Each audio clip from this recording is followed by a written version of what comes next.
Hello friends, स्वागत है आपके अपने चैनल स्टडी एकेडमी में। आज हम देखेंगे मैट्रिक फाइनल एग्जाम 2025 के भौतिक विज्ञान के काफी महत्वपूर्ण ऑब्जेक्टिव क्वेश्चन। अगर आप इस चैनल पे नए हैं तो प्लीज चैनल को सब्सक्राइब कर दें और बेल आइकन को ऑल पे कर दें ताकि वीडियो का आने वाला नोटिफिकेशन आपके पास पहुंचता रहे। तो चलिए पहला क्वेश्चन देखते हैं।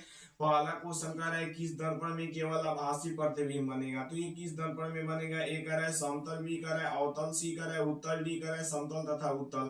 तो ये किस दर्पण में केवल आभासी प्रतिबिंब बनेगा? तो समतल तथा उत्तल में बनेगा, यानी डी नंबर बिल्कुल ही राइट आंसर हो जाएगा। चलिए अगला क्वेश्चन देखते हैं। 2 नंबर क्वेश्चन क्या कह रहा है? समतल दर्पण में प्रतिबिंब की प्रकृति क्या होती है। तो ये क्या होती है? ए कह रहा है वास्तविक, बी कह रहा है वास्तविक और उल्टा, सी कह रहा है वास्तविक और सीधा, डी कह रहा है आभासी के बराबर। तो समतल दर्पण में प्रतिबिंब की प्रकृति क्या होती है? तो ये आभासी के बराबर होती है, यानी डी नंबर बिल्कुल ही राइट आंसर हो जाएगा। चलिए अगला क्वेश्चन देखते हैं। 3 नंबर क्वेश्चन क्या करे? गोलीय दर्पण की फोकस दूरी उसकी वक्रता त्रिज्या की होती है। तो ये क्या होती है? ए करे आधी होती है, बी करे दुगुनी होती है, सी करे 3 गुनी होती है, डी करे चौथाई होती है। तो गोलीय दर्पण की फोकस दूरी उसकी वक्रता त्रिज्या के आधी होती है, यानी ए नंबर बिल्कुल ही राइट आंसर हो जाएगा। चलिए अगला क्वेश्चन देखते हैं। 4 नंबर क्वेश्चन क्या करे? प्रकाश तरंग उदाहरण है। तो प्रकाश तरंग किसका उदाहरण है? ए करे ध्वनि तरंग का, बी करे विद्युत चुंबकीय तरंग का, सी करे परावैद्युतिक तरंग का, डी करे पराश्रव्य तरंग का। तो प्रकाश तरंग किसका उदाहरण है? तो विद्युत चुंबकीय तरंग का है, यानी बी नंबर बिल्कुल ही राइट आंसर हो जाएगा। चलिए अगला क्वेश्चन देखते हैं। 5 नंबर क्वेश्चन क्या कर रहा है? दर्पण सूत्र है। तो दर्पण सूत्र क्या है? तो 1/v बराबर 1/u बराबर 1/f है, यानी ए नंबर बिल्कुल ही राइट आंसर हो जाएगा। चलिए अगला क्वेश्चन देखते हैं। 6 नंबर क्वेश्चन क्या करे? गोलीय दर्पण की फोकसांतर एवं वक्रता त्रिज्या के बीच संबंध है। तो ये क्या है? ए करे r बराबर 2r, बी करे f बराबर r, सी करे f बराबर r/2, डी करे r बराबर f/2। तो गोलीय दर्पण एवं फोकसांतर एवं वक्रता त्रिज्या के बीच क्या संबंध है? तो f बराबर r/2 है, यानी सी नंबर बिल्कुल ही राइट आंसर हो जाएगा। चलिए अगला क्वेश्चन देखते हैं। 7 नंबर क्वेश्चन क्या करा? एक गोलीय दर्पण द्वारा बने प्रतिबिंब का आवर्धन ऋणात्मक हो तो प्राप्त प्रतिबिंब होगा। तो ये कैसा होगा? ए करे उल्टा होगा, बी करे सीधा होगा, सी करे सीधा भी हो सकता है और उल्टा भी, डी करे इसमें सभी गलत है। तो ये गोलीय दर्पण द्वारा बने प्रतिबिंब की आवर्धन ऋणात्मक हो तो ये क्या होगा? आप लोग को बताना है। तो ये उल्टा होगा, यानी ए नंबर बिल्कुल ही राइट आंसर हो जाएगा। चलिए अगला क्वेश्चन देखते हैं। 8 नंबर क्वेश्चन क्या करा है? सोलर कुकर में व्यवहार किया जाता है। तो ये किसका किया जाता है? ए करे अवतल दर्पण का, बी करे उत्तल दर्पण का, सी करे समतल दर्पण का, डी करे परावलयिक दर्पण का। तो सोलर कुकर में किसका व्यवहार किया जाता है? किस दर्पण का? तो ये अवतल दर्पण का किया जाता है, यानी ए नंबर बिल्कुल ही राइट आंसर हो जाएगा। चलिए अगला क्वेश्चन देखते हैं। 9 नंबर क्वेश्चन क्या करा है? मोटर चालक के सामने दर्पण साइड मिरर में लगा होता है। तो ये क्या लगा रहता है? कौन सा दर्पण? ए करा है अवतल, बी करा है समतल, सी करा है उत्तल, डी करा है इनमें से कोई नहीं। तो मोटर चालक के सामने दर्पण साइड मिरर में क्या लगा? कौन सा दर्पण लगा रहता है? तो ये उत्तल दर्पण लगा रहता है, यानी सी नंबर बिल्कुल ही राइट आंसर हो जाएगा। चलिए अगला क्वेश्चन देखते हैं। 10 नंबर क्वेश्चन क्या करा है? सर्च लाइट का प्रवर्तक सतह होता है। तो ये क्या होता है? ए करा है उत्तल, बी करा है अवतल, सी करा है समतल, डी करा है उत्तल और अवतल। तो सर्च लाइट का परावर्तक सतह कैसा होता है?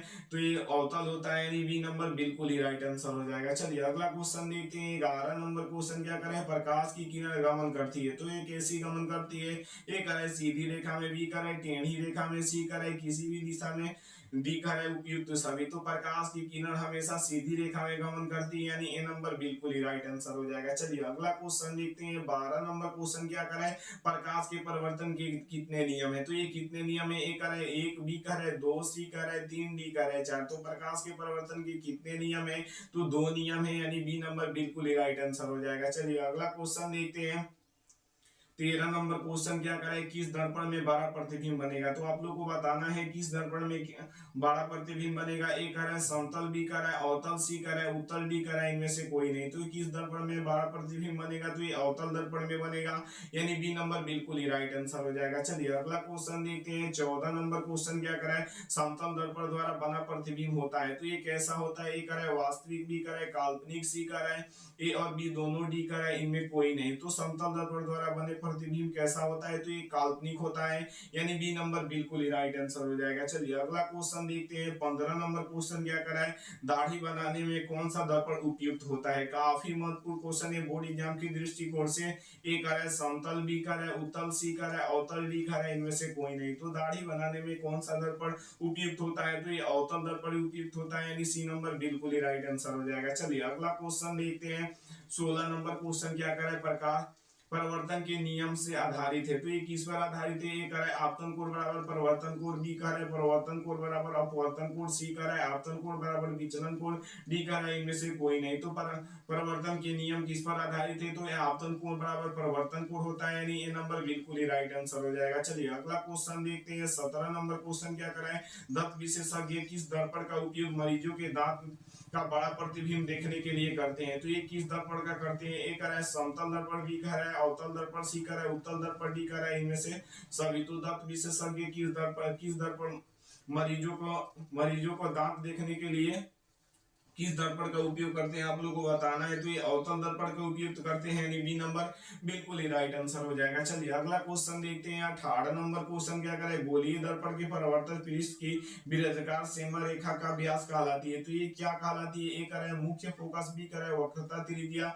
सी करे प्रधान अक्ष, डी करे गोलीय दर्पण का द्वारक। तो ये क्या कहलाता है, आप लोग को बताना है। तो ये वक्रता त्रिज्या कहलाती है, यानी बी नंबर बिल्कुल ही राइट आंसर हो जाएगा। चलिए अगला क्वेश्चन देखते हैं। 19 नंबर क्वेश्चन क्या करा है, एक उत्तल दर्पण में बना प्रतिबिंब हमेशा होगा। तो ये कैसा होगा, तो ये काल्पनिक और हरासित होगा, यानी बी नंबर बिल्कुल ही राइट आंसर हो जाएगा। चलिए अगला क्वेश्चन देखते हैं। 20 नंबर क्वेश्चन क्या करा है, ऐसा पदार्थ जिनसे होकर प्रकाश आसानी से पार कर जाता है कहे जाते हैं। तो ये क्या कहे जाते हैं, ए कर है पारदर्शी पदार्थ, बी कर है अपारदर्शी पदार्थ, सी कर है पारभासी पदार्थ, डी कर है बटर पेपर। तो ऐसा पदार्थ जिनसे प्रकाश होकर आसानी से गुजर जाती है उसे पारदर्शी पदार्थ कहते हैं, यानी ए नंबर बिल्कुल ही राइट आंसर हो जाएगा। चलिए अगला क्वेश्चन देखते हैं। 21 नंबर क्वेश्चन क्या करें, हमारी आंख जो देख सकती है वे वस्तु होती है। तो एक ऐसी वस्तु होती है, ए कर है दीप्त, बी कर है प्रदीप्त, सी कर है दीप्त या प्रदीप्त, डी कर है इनमें कोई नहीं। तो हमारी आंख जो देख सकती है वो क्या होती है, तो ये दीप्त और प्रदीप्त दोनों होती है, यानी सी नंबर बिल्कुल ही राइट आंसर हो जाएगा। चलिए अगला क्वेश्चन देखते हैं। 22 नंबर क्वेश्चन क्या कर रहा है, यदि किसी बिंब का प्रतिबिंब का आवर्धन ऋणात्मक हो तो उस प्रतिबिंब का प्रकृति क्या होगा। तो आप लोग को बताना है क्या होगा, तो ये वास्तविक और उल्टा होगा, यानी ए नंबर बिल्कुल ही राइट आंसर हो जाएगा। चलिए अगला क्वेश्चन देखते हैं। 23 नंबर क्वेश्चन क्या कर रहा है, किसी दर्पण के सामने आप चाहे जितनी दूरी पर खड़े हो आपका प्रतिबिंब सीधा ही बनता है, संभव दर्पण है। तो ये कौन दर्पण है, ए करे केवल समतल दर्पण, बी करे केवल अवतल दर्पण, सी करे केवल उत्तल दर्पण, डी करे समतल या उत्तल। तो ये कौन सा दर्पण है, तो ये समतल तथा उत्तल है, यानी डी नंबर बिल्कुल ही राइट आंसर हो जाएगा। चलिए अगला क्वेश्चन देखते हैं। 24 नंबर क्वेश्चन क्या करे, किसी वस्तु का अवतल दर्पण द्वारा बना प्रतिबिंब आभासी सीधा तथा वस्तु से बड़ा पाया गया हो तो वस्तु की स्थिति होनी चाहिए। तो ये कहाँ होनी चाहिए, तो दर्पण के ध्रुव तथा मुख्य फोकस के बीच होनी चाहिए, यानी डी नंबर बिल्कुल ही राइट आंसर हो जाएगा। चलिए अगला क्वेश्चन देखते हैं। 25 नंबर क्वेश्चन क्या करें, निम्नलिखित में से किस दर्पण द्वारा किसी वस्तु का वास्तविक प्रतिबिंब मिल सकता है। तो ये किससे मिल सकता है, करे उत्तल दर्पण द्वारा, बी करे अवतल दर्पण द्वारा, सी करे समतल दर्पण द्वारा, डी करे इनमें से कोई नहीं। तो ये किससे मिल सकता है, तो ये अवतल दर्पण द्वारा मिल सकता है, यानी बी नंबर बिल्कुल ही राइट आंसर हो जाएगा। चलिए अगला क्वेश्चन देखते हैं। 26 नंबर क्वेश्चन क्या कर रहा है, उत्तल दर्पण द्वारा बना प्रतिबिंब होता है, तो वो कैसा होता है, ए करे हमेशा सीधा होता है, बी करे हमेशा उल्टा, सी करे सीधा भी और उल्टा भी, डी करे इनमें सभी गलत है। तो उत्तल दर्पण द्वारा बने प्रतिबिंब कैसा होता है, तो हमेशा सीधा होता है, यानी ए नंबर बिल्कुल ही राइट आंसर हो जाएगा। चलिए अगला क्वेश्चन देखते हैं। 27 नंबर क्वेश्चन क्या कर रहा है, अवतल दर्पण में आवर्धित काल्पनिक प्रतिबिंब बनाने के लिए वस्तु को कहां रखा जाता है। तो ये कहां रखा जाता है, तो ये फोकस के अंदर रखा जाता है, यानी बी नंबर बिल्कुल ही राइट आंसर हो जाएगा। चलिए अगला क्वेश्चन देखते हैं। 28 नंबर क्वेश्चन क्या कर रहा है,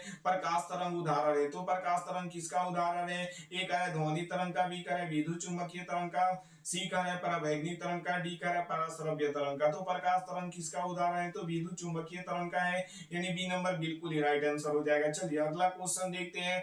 29 नंबर क्वेश्चन काफी महत्वपूर्ण है। निर्वात में प्रकाश की चाल होती है, तो निर्वात में प्रकाश की चाल कितनी होती है, तो 3 × 10⁸ मीटर पर सेकेंड होती है। आप लोग को क्या याद रखना है, 3 × 10⁸ मीटर पर सेकेंड होती है, यानी ये नंबर बिल्कुल ही राइट आंसर हो जाएगा। चलिए अगला क्वेश्चन देखते हैं। 30 नंबर क्वेश्चन क्या करें, काल्पनिक प्रतिबिंब हमेशा होता है, तो काल्पनिक प्रतिबिंब हमेशा कैसा होता है, ए कह रहा है सीधा होता है, बी कह रहा है आधा होता है, सी कह रहा है तिरछा होता है, डी कह रहा है उल्टा होता है। तो काल्पनिक प्रतिबिंब हमेशा कैसा होता है, तो ये सीधा होता है, यानी ये नंबर बिल्कुल ही राइट आंसर हो जाएगा। चलिए अगला क्वेश्चन देखते हैं। 31 नंबर क्वेश्चन क्या करे, किसी वस्तु का आवर्धित काल्पनिक प्रतिबिंब बनता है, तो ये किसमें बनता है, ए कह रहा है अवतल दर्पण से, बी कह रहा है समतल दर्पण से, सी कह रहा है उत्तल दर्पण से, डी कह रहा है सभी दर्पण से। तो किसी वस्तु का आवर्धित काल्पनिक प्रतिबिंब किससे बनता है, आप लोग को बताना है। तो ये अवतल दर्पण से बनता है, यानी ये नंबर बिल्कुल ही राइट आंसर हो जाएगा। चलिए अगला क्वेश्चन देखते हैं। 32 नंबर क्वेश्चन क्या करा है, यदि किसी वस्तु को